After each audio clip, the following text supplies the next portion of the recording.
दोस्तों, अगर आप भी चाहते हैं कि टी20 वर्ल्ड कप के बाद भारतीय टीम चैंपियंस ट्रॉफी को भी अपने नाम करे तो वीडियो को लाइक जरूर कीजिएगा।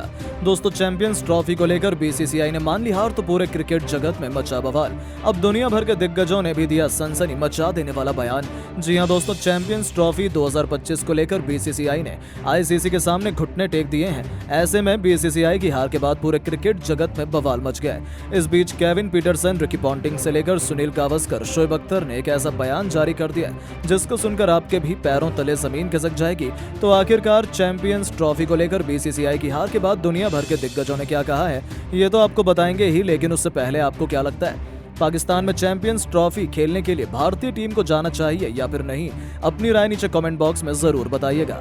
दोस्तों, जैसा कि आपको पता है, आईसीसी की वार्षिक मीटिंग का आयोजन श्रीलंका की धरती पर हुआ था, जहां पर आईसीसी ने टी20 वर्ल्ड कप 2024 में हुए अमेरिका में नुकसान के साथ टी20 वर्ल्ड कप 2026 को लेकर प्लानिंग की है। साथ में पाकिस्तान की धरती पर होने वाले चैंपियंस ट्रॉफी को लेकर भी बातचीत की है, जिसमें आईसीसी ने स्पष्ट कर दिया है कि अगले साल फरवरी और मार्च में होने वाले पाकिस्तान में आईसीसी के टूर्नामेंट के लिए भारतीय टीम को जाना पड़ेगा, क्योंकि ये अंतर्राष्ट्रीय टूर्नामेंट है। ऐसे में आईसीसी के सामने बीसीसीआई को अपनी हार माननी पड़ी है, जिसके बाद पूरे क्रिकेट जगत में बवाल मच गया है और अब दुनिया भर के दिग्गजों का बयान सामने आया है, जिसमें रिकी पॉन्टिंग ने बयान देते हुए कहा है कि भारतीय टीम को पाकिस्तान में खेलने का आदेश देकर आईसीसी ने जो कार्य कर दिखाया है वो वास्तव में हैरान कर देने वाला है, क्योंकि मुझे नहीं लगता कि बीसीसीआई के सामने आईसीसी कोई भी आदेश रख सकता है, क्योंकि उन्हें मालूम है कि बीसीसीआई सबसे ज्यादा पैसा देता है।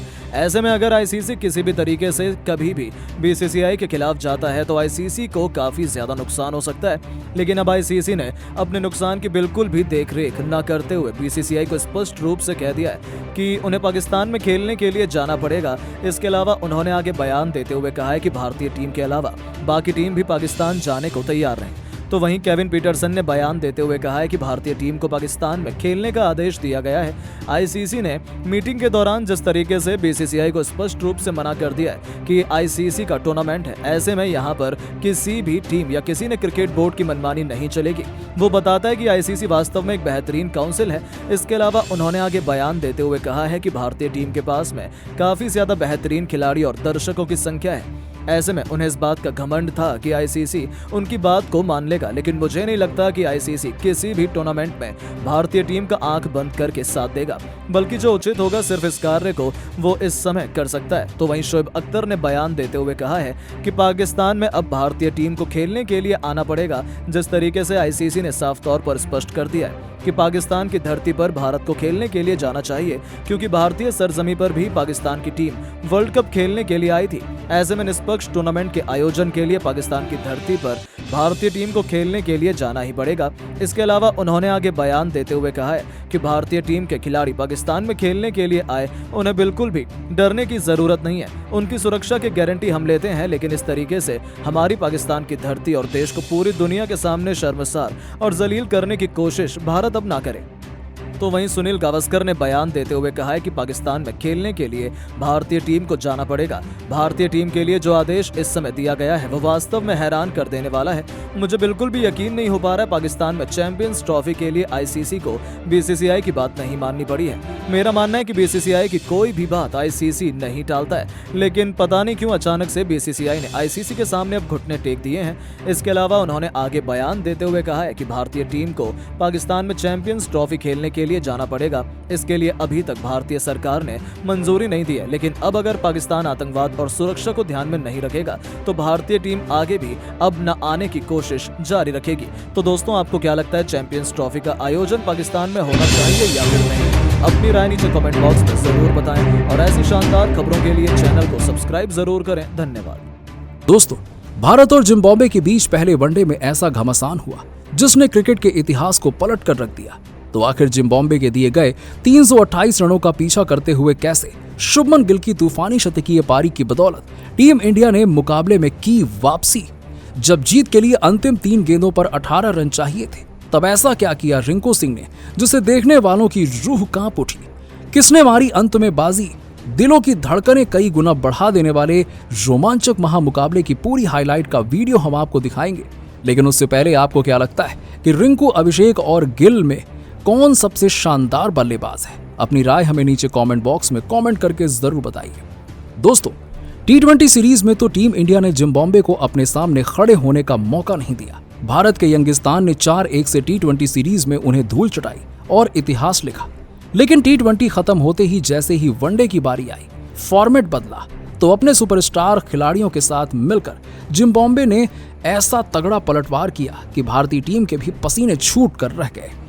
हरारे स्पोर्ट्स क्लब स्टेडियम में पहले वनडे मुकाबले के लिए जब सिक्का उछाला गया तब टॉस के बॉस बने कप्तान शुभमन गिल। उन्होंने जिम्बाब्वे को पहले बल्लेबाजी करने का न्योता दिया। दोस्तों, मेजबान टीम को एक तूफानी शुरुआत दिलाने के इरादे से वेस्ले मधवेरे के साथ ही टी मरुमानी की तूफानी जोड़ी मैदान में उतरी थी। उन्होंने पहले ओवर से ही गेंदबाजों पर आक्रमण करना शुरू कर दिया, लेकिन उनकी यही रणनीति ज्यादा लंबी नहीं चल पाई। मुकेश कुमार ने मधवेरे को चलता कर जिम्बाब्वे को बहुत बड़ा झटका दिया। टीम इंडिया ने अभी से मुकाबले में शिकंजा कसना शुरू कर दिया था, लेकिन तभी नंबर 3 के पायदान पर बल्लेबाजी करने आए खुद कप्तान सिकंदर रजा ने टीम इंडिया की सभी उम्मीदों पर पानी फेरते हुए भारतीय टीम की हालत बद से बदतर कर दी थी। हालांकि दोस्तों, उन्हें दूसरे छोर से किसी का भी साथ नहीं मिल पाया। ब्रायन बेनेट भी रवि बिश्नोई की फिरकी में फंस गए। तो फिर एक के बाद एक पूरा जिम्बाब्वे का बल्लेबाजी क्रम भारतीय गेंदबाजों के सामने ध्वस्त हो गया। लेकिन सिकंदर हिलने का नाम नहीं ले रहे थे। वो चट्टान की तरह मैदान में डटे हुए थे। केवल 48 गेंदों पर अर्धशतक पूरा करने वाले इस खिलाड़ी ने 72 गेंदों पर वो करिश्मा कर दिखाया जिसने भारत की जीत की उम्मीदों को एक बार फिर से धुंधला कर दिया। केवल 72 गेंदों पर इस खिलाड़ी ने शतक ठोंककर भारतीय गेंदबाजों की जमकर पिटाई करी। अंत तक नाबाद रहते हुए उन्होंने केवल 99 गेंदों पर 155 रनों की आतिशी पारी खेली, जिसमें उन्होंने 9 खतरनाक छक्के तो वहीं 8 चौके भी लगाए। इसके दम पर जिम्बाब्वे ने 50 ओवर में 328 रनों का विशाल स्कोर भारतीय टीम के सामने खड़ा कर दिया। अब भारतीय टीम के स्टार बल्लेबाजों पर इस लक्ष्य को जल्द से जल्द हासिल कर अपनी टीम को जीत दिलाने की अहम जिम्मेदारी थी। इन्हीं इरादों को सच करने के लिए रनों की ताबड़तोड़ बरसात करने शुभमन गिल के साथ यशस्वी जायसवाल की खतरनाक जोड़ी मैदान में उतरी। ये दोनों कमाल के फॉर्म में चल रहे थे और पहले ओवर से ही इन्होंने अपना नजारा दिखाना शुरू कर दिया। इन दोनों का बल्ला पावर प्ले में जमकर गरजा 10 ओवर पर बखूबी फायदा उठाते हुए इन्होंने टीम को 78 रनों तक पहुंचा दिया। जीत की नींव बिछा दी गई थी। ऐसा लग रहा था कि अब तो टीम इंडिया को कोई हरा ही नहीं सकता। यशस्वी का बल्ला गरज रहा था। उन्होंने अकेले ही जिम्बाब्वे की नाक में दम कर रखा था। लेकिन फिर होता है एक बहुत बड़ा पलटवार। जी हाँ दोस्तों, चतारा ने 42 के निजी स्कोर पर यशस्वी को पवेलियन की राह दिखा दी, जिसके बाद रनों की रफ्तार में लगाम लग गई। ऐसा लगने लगा था कि जिम्बाब्वे मुकाबले में वापसी करने वाला है, क्योंकि अभिषेक शर्मा भी केवल 40 रन बनाकर पवेलियन लौट चुके थे। टीम इंडिया मुसीबतों के दलदल में थी। लेकिन फिर भारत की लाज बचाने के लिए फिर दहाड़ता है रिंकू सिंह का बल्ला। जी हाँ दोस्तों, इस खिलाड़ी ने परिस्थितियों के हिसाब से संभल कर बल्लेबाजी की और फिर गिल के साथ मिलकर ऐसी तबाही का मंजर दिखाया कि पूरी दुनिया दंग रह गई। सिकंदर रजा की लगातार 3 गेंदों पर 3 खौफनाक छक्के लगाकर रिंकू ने 32 गेंदों पर अपना अर्धशतक पूरा किया। दूसरी तरफ से गिल भी उनका बखूबी साथ निभा रहे थे। जी हाँ दोस्तों, कप्तान शुभमन गिल 80 रन बना चुके थे। गेंद लेकर आए ब्लेसिंग मुर्जबानी की लगातार 3 गेंदों पर पहले मिड ऑन, फिर कवर और फिर पॉइंट के ऊपर से 3 खौफनाक छक्के जड़कर ये खिलाड़ी अपने शतक की ओर बढ़ चला था। वो 58 रनों के स्कोर पर पहुंच गए थे। उन्हें अपना शतक पूरा करने के लिए केवल 2 रन चाहिए थे। रिंकू सिंह भी अपना अर्धशतक बनाकर खेल रहे थे। इन दोनों के बीच पलक झपकते ही 155 रनों से भी अधिक की मैच विनिंग पार्टनरशिप हो चुकी थी और मुकाबले में टीम इंडिया वापसी कर चुकी थी। टीम इंडिया का आंकड़ा पहले 200 फिर 300 रनों के पार पहुंच चुका था। इन दोनों खिलाड़ियों ने तो जिम्बाब्वे की नाक में दम कर दिया। जिम्बाब्वे ने उन्हें आउट करने के लिए हर रणनीति अपना ली, लेकिन चौके छक्कों की झड़ी लगाते हुए उन्होंने जिम्बाब्वे को बेदर्दी से धोया और सिर्फ धोया और उनके जीत के अरमानों पर पानी फेर दिया। देखते ही देखते मैच अंतिम ओवर में पहुंच गया, जहां अभी भी जीत के लिए 22 रन चाहिए थे और मैदान में मौजूद थे भारत के 2 बड़े मैच विनर। दोस्तों, जिम्बाब्वे की तरफ से अंतिम ओवर लेकर आए थे रफ्तार के सौदागर और जिम्बाब्वे के सबसे बड़े गेंदबाज ब्लेसिंग मुर्जबानी, जिनकी पहली गेंद पर गिल ने 3 रन दौड़कर अपना ऐतिहासिक शतक पूरा कर लिया, जिस पर पूरा स्टेडियम ने खड़े होकर उनके लिए यानी कि अपने कप्तान के लिए तालियां बजाईं, उनका इस्तकबाल किया। अब टीम इंडिया को 5 गेंदों पर 19 रन चाहिए थे, लेकिन बदकिस्मती से ओवर की दूसरी गेंद डॉट हो जाती है। मुकाबला 4 गेंदों में 19 रनों तक पहुंच चुका था। तीसरी गेंद को गिल ने स्टेडियम के बाहर ही मारना चाहा, लेकिन वो उसमें नाकामयाब साबित हुए। और केवल सिंगल ले पाए। अब मैच पूरी तरह से फंस चुका था। भारतीय फैंस तो उम्मीद हार चुके थे, क्योंकि अंतिम 3 गेंदों पर 18 रन चाहिए थे, जो लगभग नामुमकिन जैसा होता है। जिम्बाब्वे जीत का जश्न भी मनाने लगी थी, लेकिन अब 140 करोड़ भारतीयों की आखिरी उम्मीद बनकर स्ट्राइक पर थे विस्फोटक बल्लेबाज